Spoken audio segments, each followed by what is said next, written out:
Hey guys, what's up? I'm here with Atheist Jesus, and we're going to start our debate officially. I guess we'll both introduce ourselves. Do you want to go first, or do you want me to go first?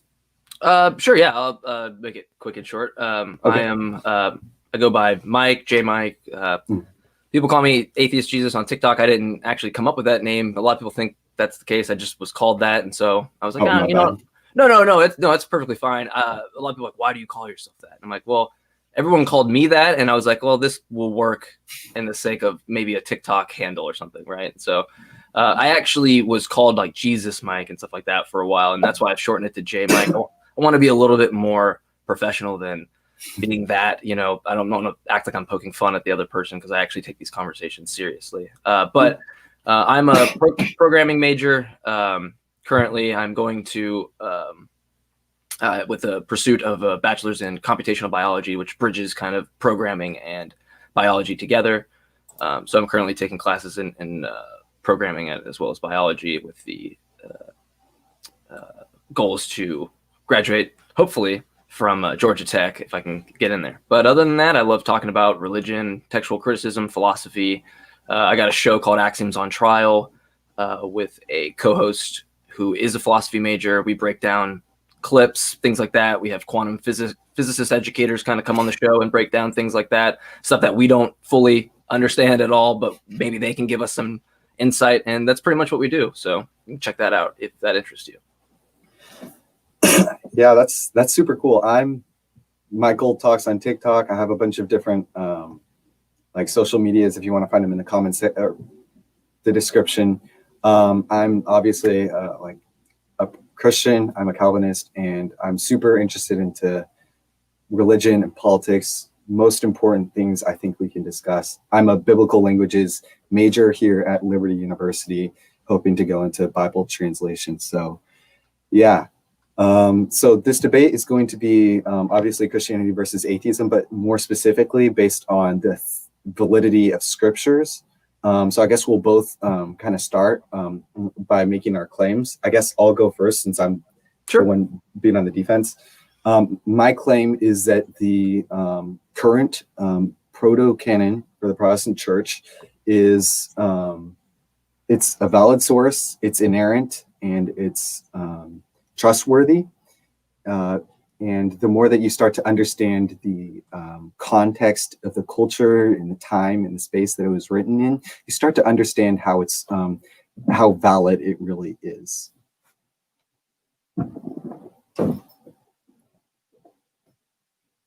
Okay. So is your full opening statement? Yeah. Okay. Hopefully mine's not too long then. I have a kind of some things that I'd like to go into. And oh no, man, go at it. Go at it. Awesome. I'll try to read it faster, but it kind of hammers home most of my position. Tonight's topic. Sure. Yeah. Sorry. Tonight's topic will focus on the validity of the reliability in relation to biblical scripture. There are a few issues that I'll be raising. The first I'd like to go into is what we call docile reproduction or editorial fatigue. Now, I want to preface that the editorial fatigue isn't something that exploits the Bible as false on its own, but rather paints a better picture in the order in which the text comes and how it exposes various inconsistencies. So what is editorial fatigue? And this isn't entirely analogous, but I like to relate it to the scenario of a movie where you notice the actor in one scene is cleanly shaven, and then in the other scene, he's got a 5 o'clock shadow. Clearly, these are clues to give us insight to the fact that these two scenes were filmed hours, if not days apart. Editorial fatigue is similar in that we can see mistakes or contradictions that the writers of the Gospels make, or any other part of the Bible. Figure out in antiquity who was right, and then determine which of the writers weave in and out of their original source. I take a pretty common position among scholars that Mark was written first. So taking it from this perspective, we can be affirmed that there are issues within what the authors of Matthew say. For example, in Mark 6, we get a story of the beheading of John the Baptist by Herod Antipas.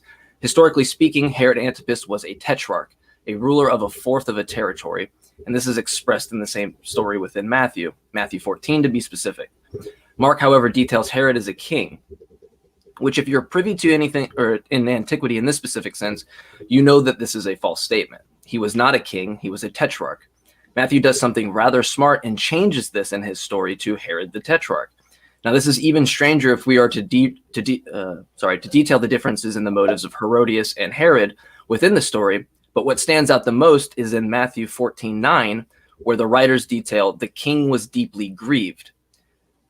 He reverts back to his source calling him a king. This is aspects of docile reproduction that we can see throughout the text. Beyond the issues with said motives and intents in regards to Herodias about Herod even grieving in the first place, this is an example of docile reproduction where Matthew has reverted back to his source. We can see another example of this when Jesus heals the man of leprosy in Mark. He details a line, "Run off and tell no one," only to be contradicted by Matthew's urge for larger crowds for Jesus to speak to.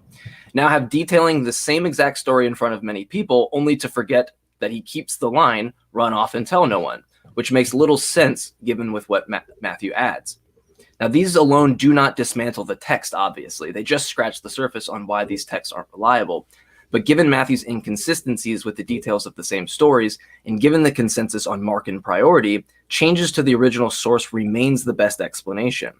Most people come to debates and they generally are going to side with what they already believe, and that is entirely understandable. You don't have to take my word for this. This is something I urge for you to do yourself. Go copy as much of the gospel as you like and compare it to the exact stories of another. Do this with the resurrection stories. Was there an earthquake in Matthew and not the others? Did the veil rip before or after Jesus died? Which women went to the tomb? Was it both the Marys? Was it Mary and Salome? Was it Joanna? Did they run off and tell no one like depicted at the end of Mark? Or did they return to the end of the tomb with Peter like in John? Now, if you do this exercise and take it a step further and try to copy your copies, see if you can avoid any major mistakes. Then copy that copy to see if it has more mistakes. You don't need to take anyone's word to use this scientific method to try this for yourself. A bigger issue in concerning the validity of the text is two-pronged. Is anecdotal testimony sufficient to believe in an extraordinary claim? And two, should the most important message of presumably all time be subjected to a methodology from an omnipotent, omniscient God where the text is manipulated? Will you mute your mic? You got a loud noise going on in the background. Oh, my bad. You're good. Where the text is manipulated, translated from multiple languages, subject to forgery, docile reproduction, unknown authors, allegory, metaphors, and other interpretations of the text. My opponent, I believe, is a Calvinist. My last opponent, Dr. Matt Delacroix, had a position that most Christians are just wrong in what they generally believe. So where do these differences stem? I presume the text, and I'd also presume that the text seems to be the root of these problems of interpretation. Can any anecdotal testimony about these extraordinary claims be reliable if we see major holes in antiquity, or unjustly ascertain that it hasn't been touched or manipulated when we only have 6% of 5,700 manuscripts dating before the 9th century? If someone presented you a book of claims that had answers to the fundamental nature of reality, would it be considered valid or reliable if the comparison of the 5,700 manuscripts are inconsistent, housing over 300,000 variants in text? Granted that the majority of these are minor issues, I will grant that. I'd make a guess that you might not buy into the validity of that text for any other religion. And given that our earliest manuscript is P52, which details John 18:31 through 33, 37 through 38 on the back, it dates 125 to 175 with more recent dating around 300 CE. So how can we even say vague prophecies, for example, given a perfect scenario where people can retrofit details or invoke a post hoc rationalization? I think this personally just boils down to standards of evidence. We must evaluate claims to the severity of its content. If you told me you got a puppy, I probably will just accept that claim to be true. It does not change my worldview if I find out you lied to me. Now, if you told me you got a unicorn or a flying space monkey, I am reasonably going to raise my standards of evidence because that will potentially affect the way I see the world. And if you tell me that there is a God that exists and manifests in this world, but only details that in a book for me to read, interpret, and analyze, I'm going to need more than the text itself.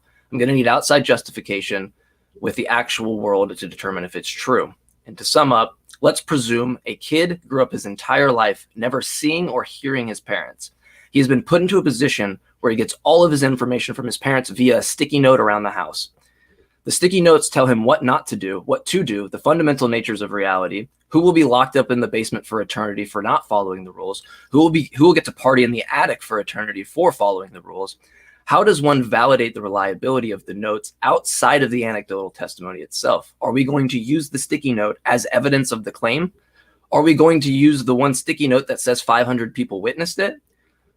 To sum this up, my position is that the final nail for the unreliability of these texts are placed by the method imposed itself and hammered in by the overwhelming inconsistencies, from the poor translation of Alma in Isaiah 7:14, detailing a virgin birth, to the genealogies of Matthew and Luke. And thank you. I'm sorry if that was too long. Yeah, I'd like to keep it point by point, but it's okay. I typically just give a long opening statement, and then from there, dialogue's cool. That's understood. So I actually wanted to clarify. I should have clarified this originally. I hold that the original manuscripts, the Hebrew, Aramaic, and Greek manuscripts, to be inerrant and infallible, not necessarily the English translation. So, but I know that you're. So yeah, I forgot what was. Maybe bring up what was your first argument? Sure. Yeah. So docile reproduction is not necessarily an argument for the Bible's just the being wrong. It's just an aspect of the inconsistency. So the example I used was like Mark 6, Matthew 14, which details Herod being a king or a tetrarch.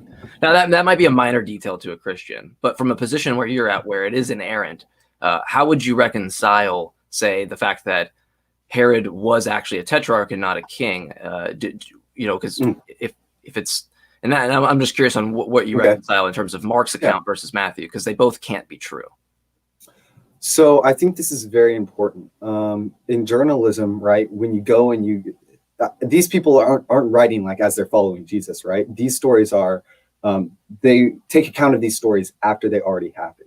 I think it's very important to understand this in the context of the culture where these people were going around. They were like, okay, this is important. We want to sum up all of this, like an autobiography, you get it at the end. And so they were going around and asking a lot of different people, and there are different cultural perspectives. So I think he may have seen Herod as a king. I think it's very important that you understand that the Hebrew people had a different they wrote things very differently. That's why in poetry you won't get rhyming as much. You'll get parallelism because they favored metaphysics much more over physics. Today we see things more like empirical, but they saw stuff more for their meaning. So I think this very slight word change is just perspective, and again, seeing that the Gospels say things differently and have different accounts. I mean, that's something you want to see in journalism. I would be skeptical if I saw 4 different gospel accounts that all gave the same story, but just with different words. That to me, that would make me more skeptical. Sure. But if it's coming from an inerrancy, like, and we're talking about, say, we could just use the women at the tomb, for example. If they run to if we have, say, both Marys in one, I think it's John. We have Joanna, both Marys in one, and we have Salome, both Marys. So we have a bunch of variations. Like, they all can't be true, and they all are detailing very different things. Not even just up to the detailing of who is in the tomb, and then what actually happens after that. So, for example, in Mark, the women leave and don't tell anybody at all, and that's not necessarily how it ends. But you get Mark 16:9-20, which is the end of Mark, right? That is known by most scholars as a forgery, as a add-in. And so if we're seeing that even if we're going to take that's like a gospel account and that, it's just one person's, over the other, well, then which one are we supposed to trust is kind of where I'm at, because they both can't be true. And if they're getting major details wrong, I don't see how doesn't that not undermine its reliability? Well, I wouldn't say that undermines its reliability. When it cuts off in Mark, the women are running away. It hasn't gotten to the point where they tell anybody yet. In the other Gospels, they do go off and tell. And there are some Gospels where it highlights only one woman. But it doesn't. I don't think it says that she's alone. Well, what does it say at the end of Mark? At the end of Mark? Well, are you going to read the Well, I have it added on. So I personally hold to the earliest manuscripts. Yeah, and what does the earliest manuscript say? Well, the earliest manuscripts don't include 16:9 through 20. Yeah, and I agree. But what's right before that edition? What's the last line of Mark if we take that out? It's and that yeah, go ahead. Sorry. Yeah, and they said nothing to anyone. For they were afraid. Yeah. So they do detail that. They do say that they didn't tell anybody, right? Okay. So they do say that they didn't go off to Galilee. They didn't tell the disciples. Whereas say John, they did, and Peter even comes back with Mary to the tomb, right? Okay. Yeah. Okay. Yeah, you're right. They did detail that, but it's important. I think it's very important. We have to understand. So if I say I didn't tell anybody this, or I didn't you have to understand. Like for what span of time, right? This is where it ends, right? This is where the story of Mark ends. And so the way that there's a reason why there's many different accounts. I don't think it's just to add validity, right? The whole rest of the Bible, there's only one account for the same story most of the time. But I think it's important because it's trying to tell the same story in a different way. It's trying to leave off with a different point. How it ends has a considerable difference. So I don't think that makes it errant. That's just how the author perceived the happening. I don't if I read another manuscript. So the truth of it is independent of what they're saying then, right? Because if you're saying that's a different perspective, clearly Mark at the end, or the writers of Mark, when it says they don't tell anybody, and then in the other ones where they do, and then they actually, Jesus makes appearances to them. I think to Mary in one of them as a gardener, and she doesn't even recognize him. Those can't simultaneously be true, and it sounds like you are agreeing to that. But then if that's the case, how do you determine which one is true if say one of them cannot be true, right? How? Because they just contradict each other. It's just impossible for both the stories to be true, and it sounds like you're admitting that. But then what's the detailing? Do we take Mark's perspective? Do we take Matthew's? And then the other ones that are inconsistent, which one do we take from there? See what I'm saying? Well, how do we determine that? I wouldn't go so far as to say, okay, so and they were walking, and he appeared in the county, and let me find this real quick. Yeah, no worries. I typically have like a document with some stuff in it, but I haven't been able to find it, so I'd help you out, but I just really don't know where it is. Yeah. Having gone out, they fled from the tomb and seized them trembling in amazement, and they said nothing to know. Okay, yeah. Yep, and Matthew 28:8, they ran. So compare that to Matthew 28:8. They ran and reported it to his disciples. Can those two be true at the same time? So they ran and told nobody, and they also ran and reported it to his disciples. Can those two statements be true at the same time? Well, yeah. I think that I think that it's very important to just understand that these people are they're interviewing these people, and they're trying to get a story, because this isn't Mark didn't just I'm just going to go off and just write this all in one sitting. He's going around, he's asking different people, and that's how they put together these texts. So I think it's important to understand. I think it's important to understand that different people are going to tell stories differently, right? People just remember stories differently, and I understand that that's a pretty major. So I think that's progress that we're making. So you're kind of agreeing, right? So you're saying they're going to tell different stories, and I agree to some extent. I think that's that's a fair point. I think we're on the same page there. But now with that known, now that we know that's the case, at any given time, how do I know to trust Matthew versus Mark if Mark was wrong in several instances? How am I determining who is right? Because isn't the problem that it's anecdotal in the first place? So if you search up on are you near a computer? Yeah. Well, I mean, okay. I have mine right in front. Yeah, I'm not using my phone. Okay. So yeah. Okay. So I would say search up Interlinear Bible, go to Bible Hub, and search up Mark 16. And if you scroll down and you look at the Greek word for none, I can actually send you the link right now. I'll send you the link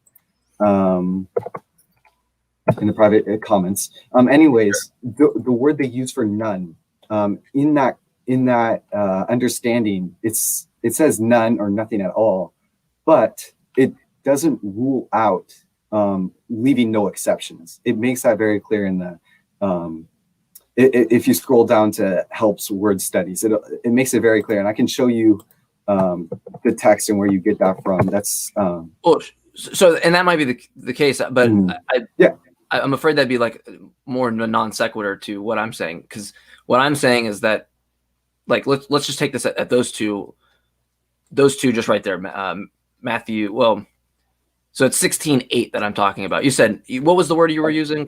Maybe I was thinking you were going into 9 through 20, and that's why I was thinking it was a non sequitur. You're talking in reference to Mark 16:8, right? Yes. Okay. Yeah. Okay. Cool. Then, so I'm sorry. Now, Bridge, tell me exactly what your point is there. Sorry that I kind of derailed that. Yeah, when you look at the Greek word, that's Strong's 3762. It makes it very clear that that word isn't ruling out. It's not saying that there are no exceptions, right?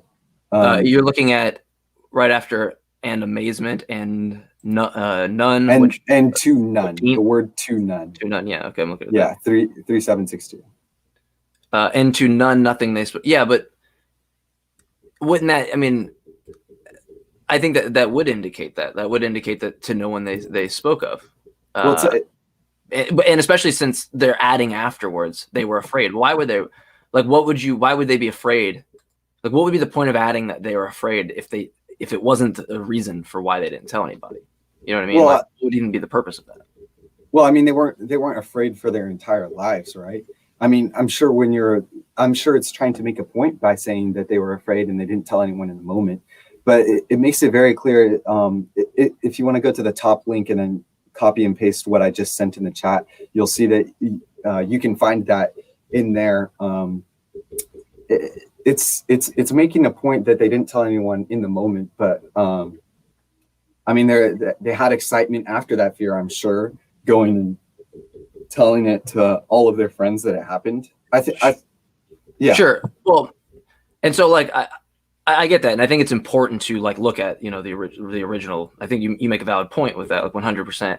I would disagree that escapes that kind of a thing, but we can also use the Greek itself to show, like, in I can't remember exactly what it's Mark 14:6-5, right? Or sorry. Yeah, Mark 14:65. So Jesus is being ridiculed by soldiers, right? They hit him. They say, prophesy, right? Matthew 26 and Luke 22, we get the addition, the exact same 5 words in Greek. Who is it that hit you, right? Okay. And this goes into like the Q. I don't know if you're into Q source or Q theory. I'm somebody that believes Q source never existed. I don't think that's I think it's clearly a lot easier that Luke had a copy of Matthew, and that's the case. Well, how is it that we get these differences that, like, going back to the docile reproduction, now we're seeing Matthew changing things like prophesy to who is it that hits you? And then the Luke, we have these major differences in terms of when we even do look at the Greek. Like, I could pick and choose that, but someone could just say, well, yeah, it's just not adding a line to it, right? But if you can do that with the Greek, like, you can kind of make it dance and do what you want it to do, I feel like. And so I don't understand. My thing is, like, now to go back to the example you give, I don't know how we get from to none to that meaning something else. Like, that's where I guess I'm like, because I feel like that would be like me. That would like be me using that example of prophesy and saying, oh, it's different here because Mark doesn't say who is it that hits you in Greek like Matthew and Luke does. But it'd be trying to make it do something I want it to do that it's not. You know what I'm saying? That's kind of how I feel like that example you're giving is like, I don't feel like it does. I don't think it escapes that because wouldn't it just be detailed that that's the case? Or sorry, go ahead. Sorry, I think it has to do with how the stories are told. Again, they're trying to highlight different things. So the fact that all of those shared that same words, who hit me or whatever, that's trying to highlight that specific scene. Again, parallelism is how they draw emphasis on things. So when you see that, to look at it and to really like ponder what is it trying to emphasize. If you look at the book of Mark is very much, it's very written like a very action-packed, very I guess kind of like hyperbolic, not hyperbolic, but it's very much fast paced, and it's very much trying to like emphasize things. Sure. And so saying they told nobody nothing, like that's trying to like, it's being very very extreme, I guess, for a lack of better words. Yeah. Well, I would just, so I mean, we don't have to harp on the one example throughout the whole thing of like, you know, just this one thing. We kind of move into other ones, but it's like, you know, like when we go to like who even found the tombs, or like before that even happens, like all of those details are different, right? Whether it's Salome or not. So we can say, well, they got the details wrong. They you know, it's just their story of it. That's fine. But it still leaves me with the question of who do I trust in this? You know, because now it's like, if I'm trusting Matthew, then an earthquake did happen. If I'm not trusting Matthew, then there's no detailing of it, and presumably it wasn't important enough to mention. It's like all these details make it go like, well, they all can't be true. So how am I supposed to trust that to say it's inerrant when these details are clearly contradictory? I think you're bringing up a legitimate point, but I think it's important to understand that these people, they just read text, and they wrote text a lot differently from us. We want to know stuff very from a physical, not as much of a metaphysical understanding. They wrote their stories to get across meaning. We read stuff to get across like facts and statistics and stuff like that. That's how our Western modern culture reads things, I think. Like, we want to get stuff down to a science, but that's not what they're trying to do. They're just trying to get across general points, and every specific detail that they write is very important. So I think when they write something differently, it is even more important to look at why is it different. But I don't think that means that we should rule it out because of that. I think we should look at it even more carefully because of that. Because again, like, these people, when they translate into the English Bible, that they're noticing this, they're seeing this, they're biblical scholars, and that doesn't mean that, oh, I should just listen because biblical scholars believe it, so I should just believe it. That's a fallacy. But, sure. But these people, they're going around and they're questioning a lot of people to get these stories, and the people that are writing, they're understanding that they have differences in the texts. So I don't think that rules out the story.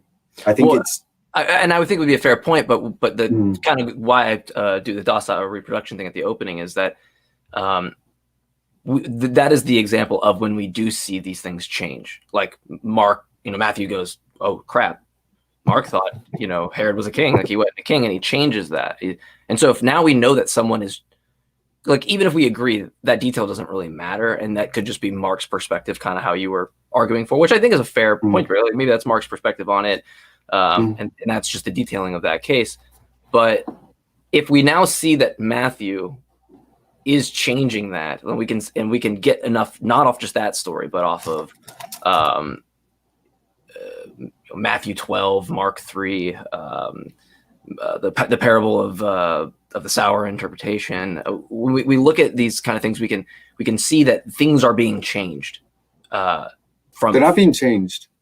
Well, they're just coming at it from different perspectives, because these are all written around the same time. So they're written by different people. It's not like somebody else is changing it. So I think it's very important to understand that it's written from different perspectives, and they have differences in language, but he's not changing what Mark said. Well, but why? So then why why would Matthew 14:9, if he's not using, or of the other examples, why does he revert back into his source? Because this is what we know when you copy something.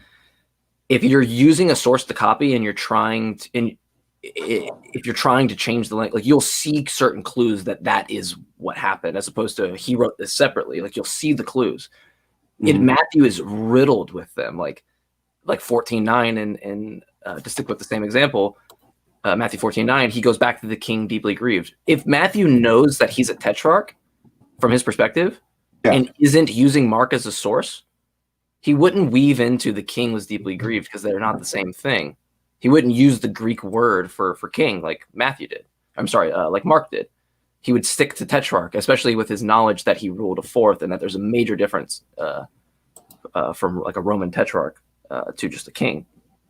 Well, again, I think this is actually adding on even more consistency to the book of Mark. Mark again is showing he's making strong, very like more hyperbolic statements. He's calling him a king. He's saying they told no one nothing. He's saying these very strong statements, and I think he knew that Herod was a tetrarch, specifically. I'm not exactly sure how that word king would be understood in that language, in that context, but I think that just adds more consistency to the book of Mark. And well, the king part is a huge detail, because of like a king rules it all. He is the king. Yeah. Tetrarch is of 4, so you wouldn't call a tetrarch a king, because it wouldn't make sense, because it would be like he rules just all the land. But the entire idea of the tetrarch is the separation of those territorial powers.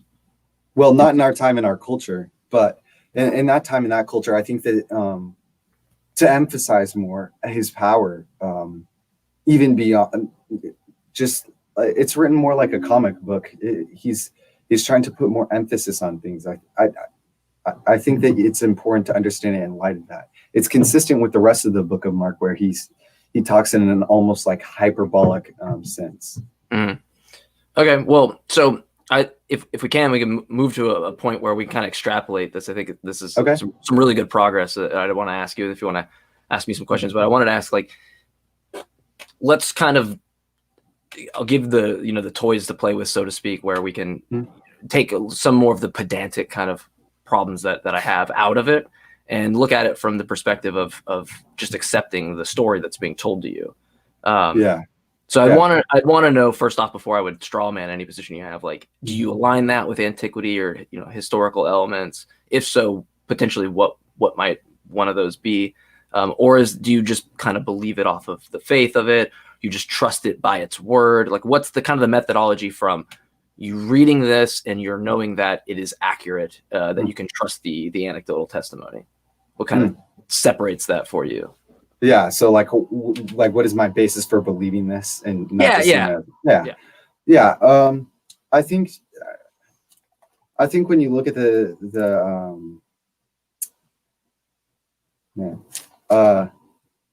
I think when you just look at it and you look at the how all of these accounts, how many accounts there were, how soon after you look at the amount of accounts that happened so soon after Jesus, and you look at people like Paul, who actually lost a lot in claiming that he saw Jesus and stuff. A lot of these people, like they didn't get anything out of writing these accounts. If anything, they got persecuted for it, especially like after Jesus had left. Like they didn't get anything out of it. I think that adds a lot of validity to it. For me, and it's a lot of different accounts, unlike a lot of other what are now major religions, where they have just one author for their scriptures.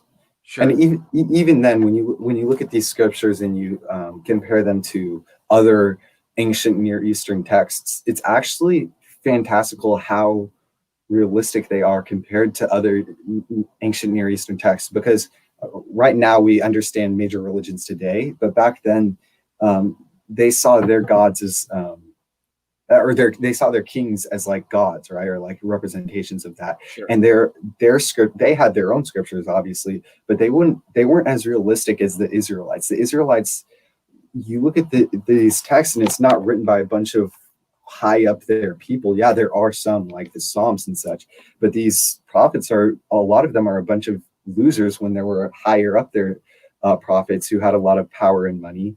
And you look at it from the start, it's starting with a bunch of younger siblings, which was not something that was something to be proud of.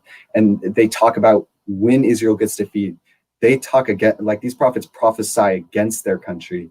A lot of these countries, when they lost a battle, they would not have recorded that in their scriptures. So I think that adds a lot of validity and makes it a lot more realistic. Okay, appreciate that's a lot more than I would expect to kind of go off the top of your head. So I appreciate that. But I'd start with the kind of the Paul thing. So the first thing I guess I would say would be, if we see these kind of details, so you said there's like there probably wouldn't be a reason that they would do this. You know, they're going to be persecuted for this. Essentially, what you said, like they have backlash, right? That's fair to say. Kind of sum up what you're saying there is that they would have backlash for these beliefs. So if that's the case, right? And I had somebody, or say, let's take somebody who's probably your most trusted source that you know, whether it be your wife, your roommate, or whatever. I don't know if you're married. Presumably not, but whatever your most your most trusted source is. If they told you that they saw the risen Tupac or the risen Elvis, right, and they give you this testimony, they have a lot to lose in that statement, right? They have a lot. They could lose a lot, like a lot of social aspects, their job, perhaps, how everybody just looks at them in general. They have a lot to lose with statements like that coming out publicly. But you probably wouldn't trust your spouse, right, that told you she was abducted by aliens, or that she saw the risen Tupac or the risen Elvis, right? You probably would you believe her, just her account on that? No, but I think it adds to it a lot that there are multiple of these people that are agreeing with each other all on this stuff, and they're all losing out on it. Sure, but do you know any of them? Like, do you know Paul at all? Well, no, I don't know Aristotle either, but I'm sure he has some valid philosophies. Not in regards to physics, but so if you're going to say like that you trust Paul and all these other people that cooperate with each other, but you don't trust, your wife, what if she or the person that you would trust the most about this claim? Like, what if they cooperated with other people and multiple people told you, no, I saw it too. It happened, right? Tupac did rise we watched him come out of his grave and he rose. Like, are you gonna believe it? Well, my first thing is, that would be hard for me to believe, because I'm pretty sure Tupac is alive in the divinity. I'm just kidding. Yeah. Anyways, I think that if there were people who, I think it's important. Paul was a very devout Jew, so he was making a full 180 from his claim that he stood by so much that he was willing to kill people who disagreed with him. So I think that Tupac rising from the dead doesn't have as much implications for my wife claiming she saw it as Jesus claiming that he saw Jesus rise from the dead. Absolutely fair enough. No, absolutely fair enough. Now I'd like to take it a little further. We have people of religions, Islam in particular, that strap bombs to their chests and fly into buildings and do sincerely believe these things, especially the things that they're going to get when they die. So you would agree that Paul's willing to risk this and his sincerity of the belief does not indicate that the belief is necessarily true, the same way in Islam doing the exact same kind of thing, a Muslim doing the exact same kind of thing doesn't indicate the validity of their religion, right? Like those parallels are pretty accurate to compare, correct? I wouldn't say so. I mean, Paul claimed that he saw. I mean, I don't think many of those Muslims would claim that they saw Muhammad himself, and I'm sure that has nobody ever claimed to have seen a god and do something because of the god or the demon. Like, has nobody sincerely believed something that they were told either in their head or by something maybe that they thought was a god and then committed the act? Has that never happened? Well, Paul didn't claim that, he heard God in his head, right? He physically got blinded when he saw this great light and he heard God. And so, but isn't that still, sorry to cut you off, but isn't that still a claim? Isn't that still a claim? That is a claim, but he's saying that he saw it himself. These Muslims are saying that what has been passed on to them, texts that have been passed on to them, are true. And Muslims don't believe that, or I'm so sorry if I'm offending a Muslim, but I don't think we can use a different example if you want. Okay. So that we can be a little bit more sensitive. I think it's hard to find an analogy. Very hard. I don't think so. I think that everything works in this case because what you're doing is it's very similar to the 500 witnesses claim, where it's one claim, but someone's adding more to it, saying, "Well, it's 500." No. Because essentially what you could do is say he could do the Dr. Evil. There are 1 million people saw it. Like, you can do that with the claim the same way Paul can claim that I saw him, but that the claim, the the claim itself, no matter what the claim is, doesn't add validity. You need the True. evidence. So like if I'm going to say I saw that, like you wouldn't believe me, even though I'm using the exact same method or the exact same kind of principles that Paul is relying on, right? So, you would have to admit that he could potentially be wrong in what he believed, right? Or is that not a possibility? Well, so I think it's a little bit, it's harder. I'm not using the 500 really as much. I would say that would be a lot more valid back then, because the literacy rate was, I think, about 25%. So people passed stuff down orally, even like the Torah. So that's how only so many people could write. But today, I mean, you just look at the 5 people and they all agree, right? Yeah, but couldn't anybody, like, it wouldn't matter about culture. Like anybody could write down 500 people, right? Like anybody could do that, correct? We could all do that. That's true. Yeah. So how does that on its own stand as valid? Like, wouldn't you want to inquire for more to substantiate the claim, since it's only a claim and not evidence of the claim? Well, it's not just a claim, right? It's a claim that's getting them in big trouble, that's getting them crucified upside down, that's getting them stoned to death, that's getting them thrown in an iron bowl and burned to death. And they're all making the claim together. They're not getting anything out of it. If anything, they're getting persecuted. And then I don't know. And if the 500 people didn't see it, then how is Christianity so big today? So that would be an ad populum fallacy, though, because then why is Islam as big as it is, right? It's actually bigger, I believe, than or maybe it's faster growing. I could be conflating. It's faster growing, but it's not as big. It's probably not as big, but even because, like, so I don't want to get off the rails here, but if that's the case and there's more, that argument doesn't work in the favor, because majority of the world does not believe in that, meaning God failed at his message. Just showing and highlighting the fact that we're putting this into text, the same methodology that other religions are using for their claims, and they can line it up with antiquity and say, something happened, because like we can get things right in the details, right? Like we could have a story, a big explosion happened and it blew up me and you. I don't know, where you live, but it blew up the whole East Coast. I know we live on the East Coast. The person writing the story about this, right?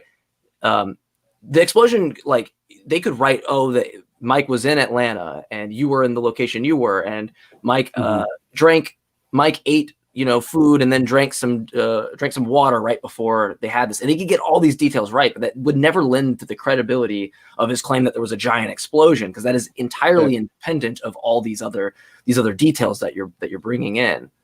So I wouldn't. My thing is I wouldn't be able to lend credit to like these detailings of that, because they are just the claim. Like every bit of these claims need the independent source. So if you say 500 witnesses, you need 500 testimonies, not one testimony of 500 people. Because like the miracle of Fatima, for example, was 30,000 people thought they saw the sun move from the sky, and all 30,000 people were wrong. So we know that the amount of people doesn't make it any difference to the claim as well. So that's 5 people that are all saying that are 500. And again, 25% literacy rate about then. And then we also have extra biblical sources. Like I'm sure you've heard of the Jew named Josephus who talks about this Jesus he's heard about. I'm pretty sure he lived after Jesus, but still he heard about it from these. Yeah, it was like 100 years or like 90 years after, I think. Yeah. It's a bit of time after, but still, I think 5 people claiming about 500 people seeing it. That's not the most. That's not going to I guess it's not going to make or break it for me, but it certainly does say something for it. And again, these are people that are having their lives put on the line, and it's all agreeing. I can't exactly remember what your analogy was for Islam growing. Why Islam grew? Muhammad, he was what do you call it? He was moving around a lot. That's how Islam spread so much, is because the Muslim people moved around a lot. And Muhammad, I don't think people claim that they saw him in the caves with an angel writing stuff down. I'm pretty sure that a spiritual being did tell him to write it down. I personally don't think that it was a good spiritual being. I think Paul actually prophesied about it, saying that if you hear another gospel taught to you by an angel, then don't believe it. So I think that, but he moved around, and so there's a reason why he had a large following. But I don't think his followers claimed, even his originals, to have seen him see it and wrote it down. And also, the Quran was only written by one person. Well, so we can even use a more modern example. We like, okay. Do you know who Satya Sai Baba is? No, I don't actually. So Satya Bhai Baba was a Indian. I think he's an Indian guru. Like, he claimed to be born of a virgin. Claimed to was gonna. I think he even claimed he was gonna like rise on the third day. Like, he parallels a lot of Christianity and Zoroastrianism and a bunch of other kind of religions put into one. He was a modern day claimed Messiah. Had, I think, hundreds of thousands of followers. Right? Mm-hmm. They all risked people have been risking their lives for him. I think in one instance, he did his own heart surgery, and someone like risked their own, bodily autonomy for him, I believe. I could be wrong on that detail, but we have examples of people that were willing to sacrifice things to this guy. Does any of those things that parallel make Satya Sai Baba a true God? Well, but it's just a claim, right? Wouldn't you want thousands of people claim to see him resurrect though? I don't know his resurrection thing. That's part of the one that I'm not even sure if he claimed that. I do know that he claimed he was born of a virgin, and that people claimed that he was, a god. But regardless, my point being that people are going to make claims and they're going to believe it, but they can still be wrong, right? Like they could be wrong based off of the claim. You have to have the actual evidence, and if the evidence for it says so in this book, then we now need to go all the way back and go, well, what's when did we get these texts? Well, the earliest one we have dates from anywhere from 125 CE more recently to 300 CE being P52. So it's like, how do we even know that 50 to 100 AD? No. The newer testings are at 300 now, but it was 125. But nothing. There's this is a scholarly consensus among all scholars. Nothing dates before the 1st century. We don't have it. It doesn't exist. Oh, copies. There were copies. That we found. We don't have those. We don't have those originals. And they're even pushing back on when they were written, like John in the 90s. I know fundamental Christians that believe John was written in the 90s. I mean, even then, I mean, compare that to Homer, Herodotus, I cannot say these names. I'm so sorry. Thucydides, Plato. These hundreds of years afterwards, and then even when you look at this, like. This guy made claims, but nobody did. These thousands of people claim to see his virgin birth firsthand. Did these people claim to see his resurrection, his Kool-Aid magic juice power firsthand? Let's say that they did. Then all they have is a claim that they saw it. They still need the evidence. Everybody can claim to have saw it. This is the same problem with the Bible, though, is that we only have the claims. We don't have the evidence. Claims of firsthand, which is. Completely different. But this goes back to if your wife or someone you trust claims that they saw the risen Elvis and Tupac, that you discredit that firsthand experience. But people don't do that. But listen. But why do you discredit it? Because it's probably because why would you source? If it's just one source, I'd discredit that pretty easily. But if it was my wife, that would be pretty hard. But if it was multiple just anecdotal sources without any evidence of the Tupac raising or whatever the predicament is. Are you going to accept it just off of ad populum? Well, is it consistent with? I mean, this isn't just one claim, right? And this isn't just one story, right? Look at the Bible.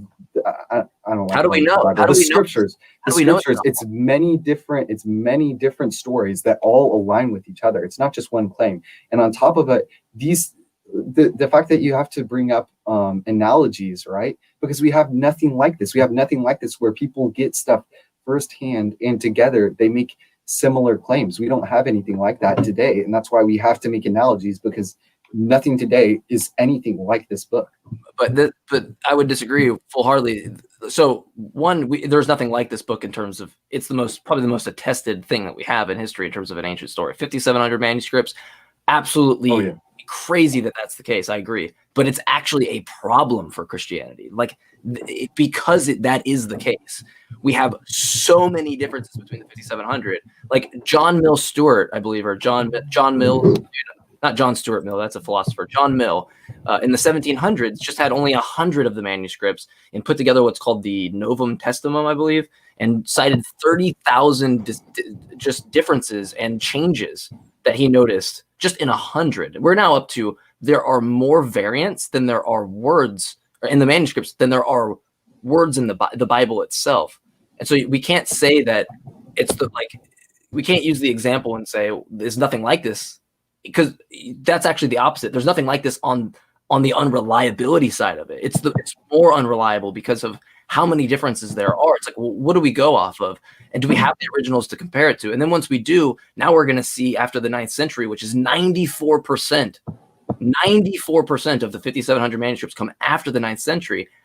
They're hundreds of years removed. How are we going to attest that that's even the case at that point? Like, I don't see how that lends credit. That to me makes it less reliable. I would feel.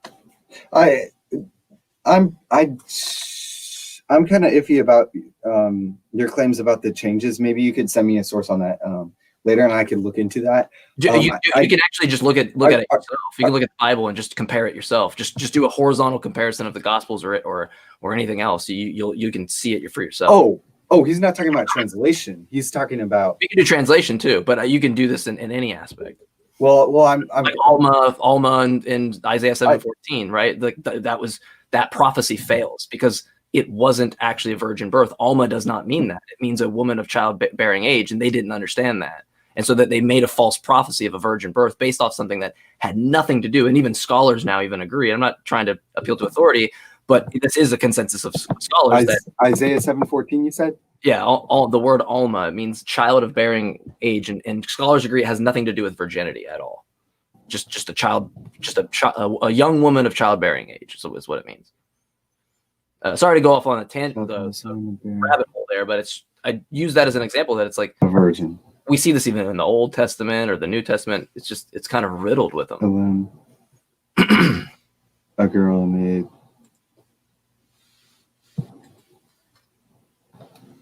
Oh, Alma, virgin. The original Hebrew, right? I believe. Yeah. I'm seeing noun, feminine, young woman, ripe, sexually, made, newly married. Yep, child of childbearing age. And so there's nothing about young woman or.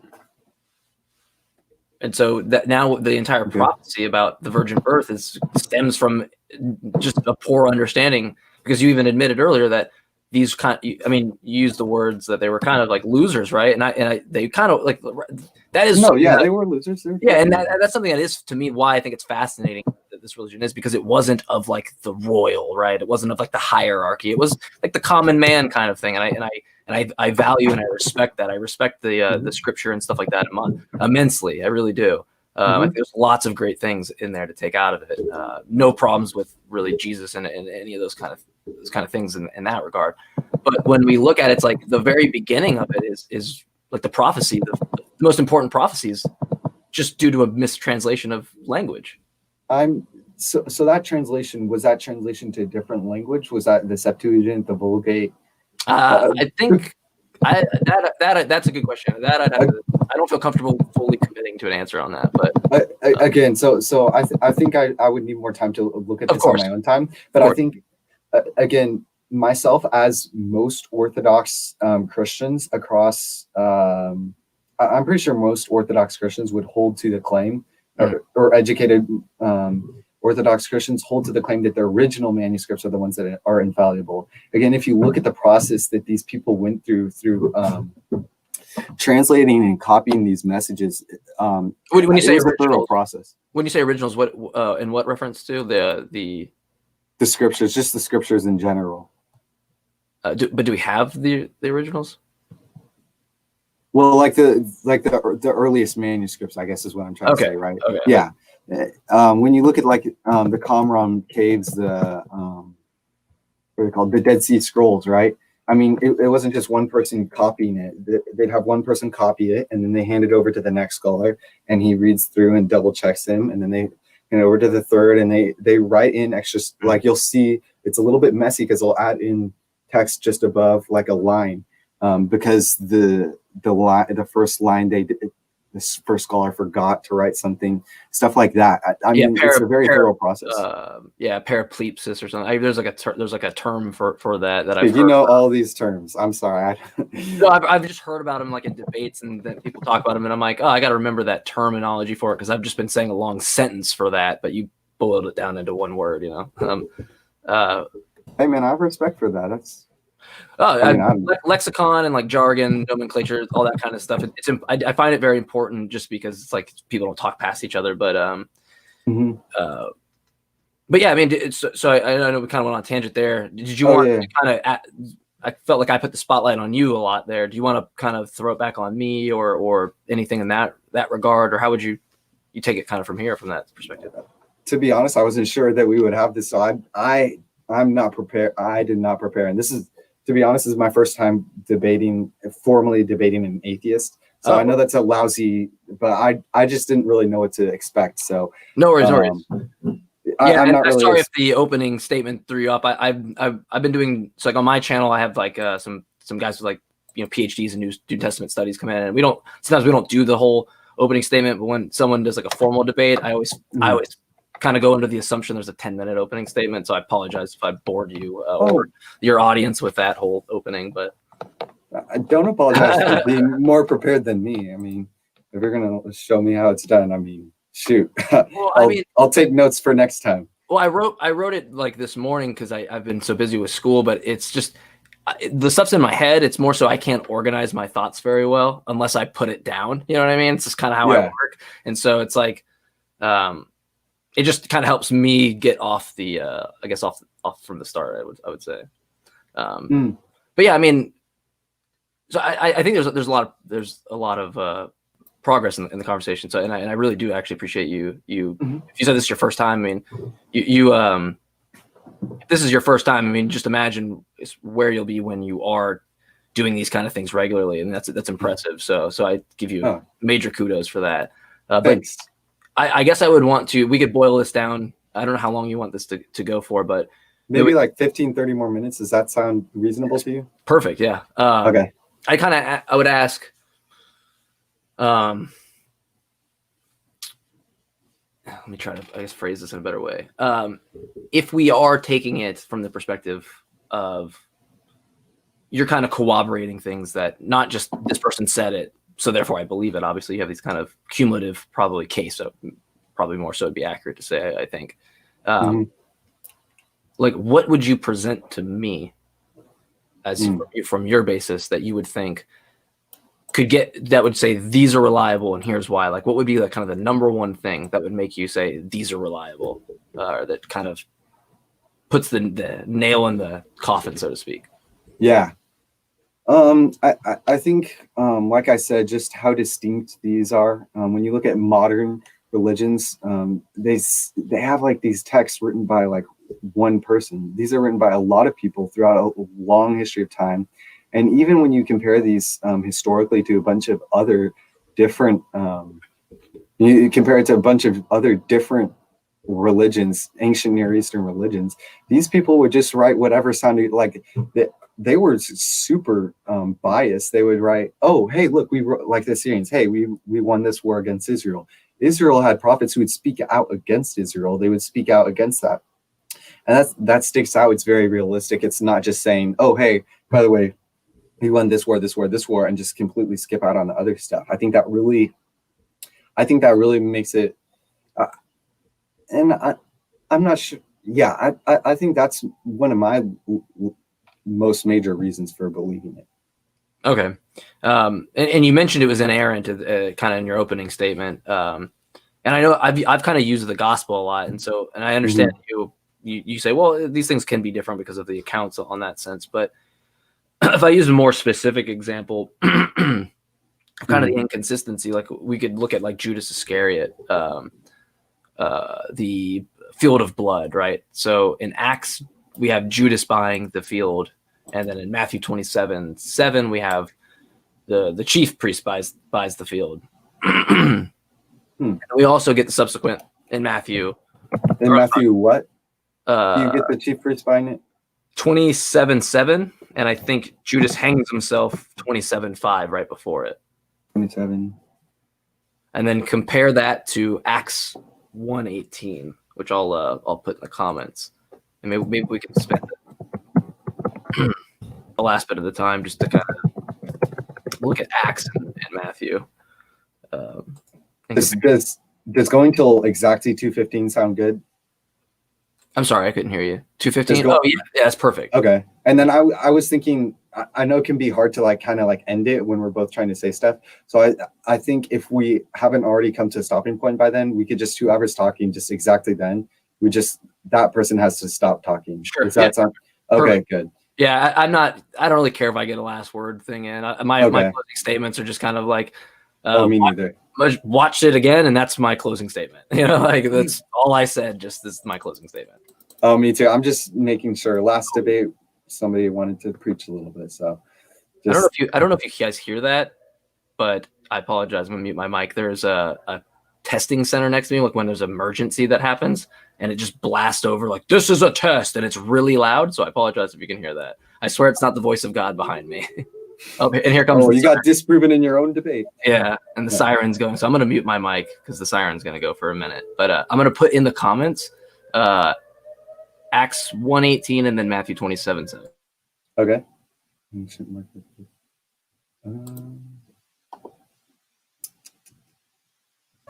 Is that coming through? Oh, it's gone now. Okay, cool. Very lightly. But now all the dogs in my neighborhood are going to be barking. Hey, I'm people in we have a game today and it's supposed to be super close. So I'm surprised it's not people running down the hall screaming. So yeah, that's right. It's Saturday. Okay, yeah. Ownership transfers from buyer to seller. Okay. Yeah. And then there's 2 kind of parts of it. The buying of the field. Actually, I would say there's more than that. So there's who buys whether it's not the 30 pieces of. Okay, so there's 3 things that I would say.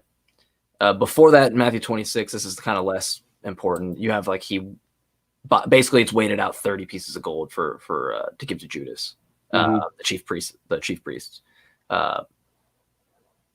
In a sense of antiquity, there was no pieces of silver used in the currency at Jesus's time.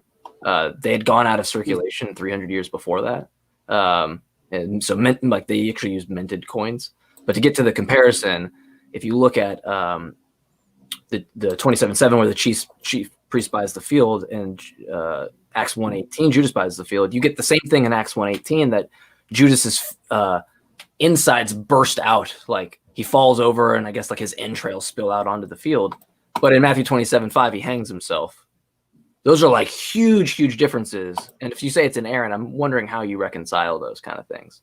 So about the fields, the word they use in Acts is acquire or win.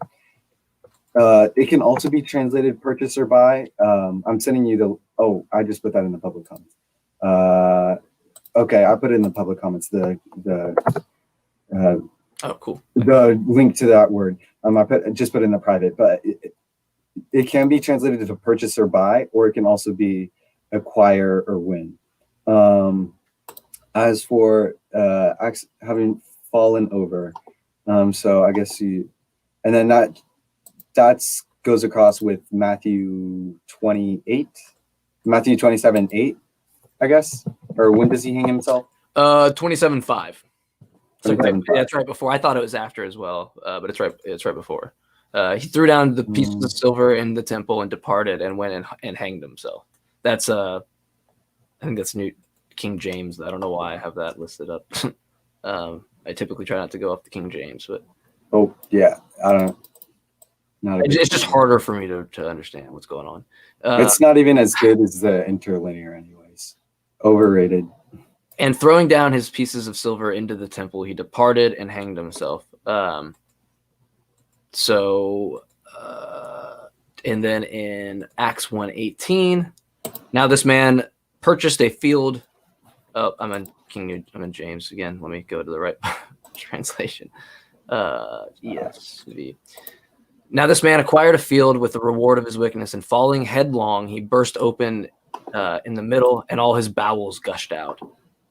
So he either fell down in the field of blood, and his bowels gushed out, or he hung himself.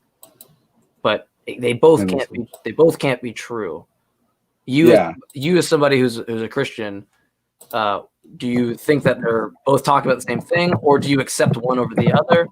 And then if you accept one of the over the other, I think that would be like an admittance that you think it does have errancy at some aspects of it.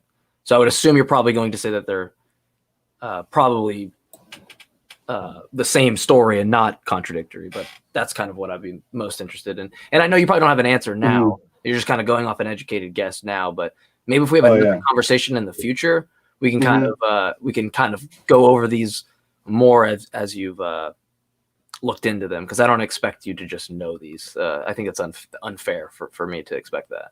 It's kind of my fault for not doing research. Well, no, the Bible is, how big is this, dude? This book is really big. I do not expect you to know everything in here. I love textual criticism, and I probably should know a good chunk of it, but I'm still like Matthew 20 something. So it's no issues there.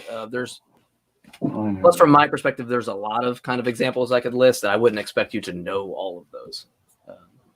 Okay. All right. So I just real quick searched up commentary on this verse. The word that they use for falling headlong is actually means to be bent forward. So the way that this particular commentary is explaining it is, of course, when you hang yourself. I don't know a whole lot about hanging myself. Never done it. It like doesn't it like crack your neck or something? It's trying to like say that. Yeah. So, and I've heard that he fell forward. I guess that's how this explains it. But what his guts burst out? If you get hung, do people's bowels burst out? That's because that's what it says. It says his bowel. Because I agree. So I have a friend. I don't know if you know Pastor John on TikTok. Brought by Blood 316. But he's a pretty good friend of mine. And he makes the apologetic that that the being bent forward is indicative of being hung. But there's two problems with that. If you fall, because his thing is that he got hung, died, the rope snaps, and then he falls and his entrails burst out. There's two problems with that. One, if you fall and you're hung, you're going to fall feet first. You're not going to fall head first. That's just gravity.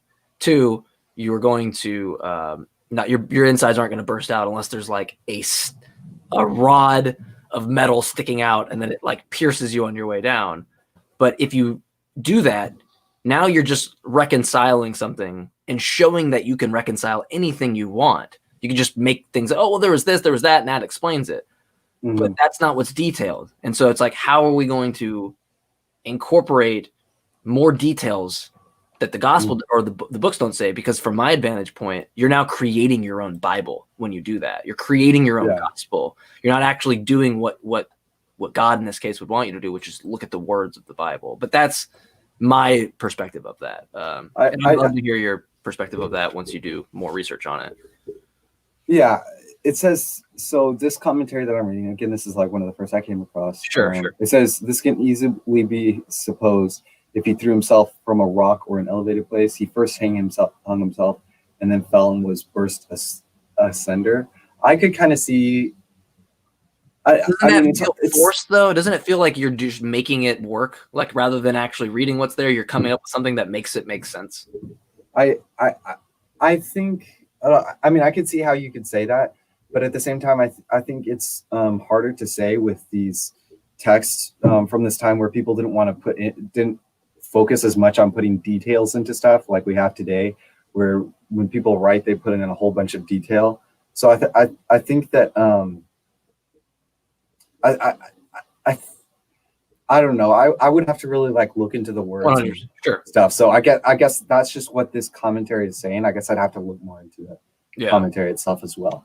Well, and that's something I would want to highlight when you do this. I would say keep in the back of your head, or just have the little me on your shoulder, the little atheist, devil guy, as opposed to the angel guy there, right? Be skeptical. Not even be skeptical. Think about if you're reconciling a story, does it say what you are making the text say? Or are you making the text say that? And I think that's a very important thing to remember when you do these kind of things. Well, I think when you ask how the text contradicts itself in a language that's very different from the language that it was written in, it's important to understand that there's quite a bit of language barrier between. Sure. That's kind of sounds like a lousy excuse. No, it's actually good. I'm glad you brought that up. I think that's a fair point to make. I just think it highlights the God's message being a horrible method, that he should know as an omniscient being that this would happen. He would know that people are going to have these translation issues. That people are going to have, well, we have to look at this. We have to look at that. Do people that want to believe in this really have to go through all this trouble to believe in this? Like, did he really feel that was the best method? And then also in comparison to that, now all the other religions that rival his all the other God hypotheses use the same methodology, the same type of, it's written down is what I'm saying. It's not told to us directly where we just know. You have to just believe this thing that's what humans made, which is writing and language and books and things like that. I mean, it is told to us directly through texts. I think God acts so much that it's become natural. I think it would be irrational if we did believe in a God to say that this God is immoral, seeing as if we're going to be consistent with the Christian worldview, we are a bunch of dust put together that got breathed into, and I don't think we have the same level of intellect to question an all-powerful being that has all the knowledge in the world. Doesn't that sound totalitarian though? Like what's the difference between that and someone in North Korea with their leader saying we shouldn't question the leader? Like we're dust, we're but nothing, we're rags, we're filthy rags. Doesn't that more so feel like you are subject to something you were born into without your will, and the God has decided that this place looks awesome and what a wonderful universe. There needs to be people here so that they can worship me and tell me how awesome I am. Because that's the perspective of it that I see. That's not the original intention. If you go back to the very first page of the Bible, you see God making us to actually rule with him. He gives us dominion over the earth. He says, subdue the earth and cultivate it. But he knew that it wouldn't happen, right? He knew that we'd fail with that. Yeah, and then because of that wasn't his intent. Well, it was his original intent. He just knew that he just knew that we would mess it up. And so his intent didn't fail, we failed. And so he actually makes it even better. He even expresses his goodness through sending his perfect son down to live and die for us and come back to life to show his great love for us. So I think that adds on even more. I would say it takes away, because what you have now is a God that's going to he created us. So if we are going to make a mistake, he's the one who created us. He gave us every bit of the conditions necessary for us to mess up. He's responsible for that. We mess up, and then he goes, let me double down and send myself to save everybody from me, from what I will do to you if you don't believe, or what I will do to you if you. It's like as if you created AI, right? And then you gave it free will and you gave it this ability to do things, and it goes, and the first thing it does is burn down your house. And you go, oh, I'm going to punish every other AI that comes after you. It's like, well, it wasn't its fault. It's like baking a lasagna and the lasagna comes out burnt and you get mad at the lasagna. It's like you were the one that created it. You're the one that made it. Well, you're sinful too, right? I mean, we're all sinful. I don't believe in sin. So I believe that I'm a moral realist. I believe there's good and bad, but I don't believe in sin.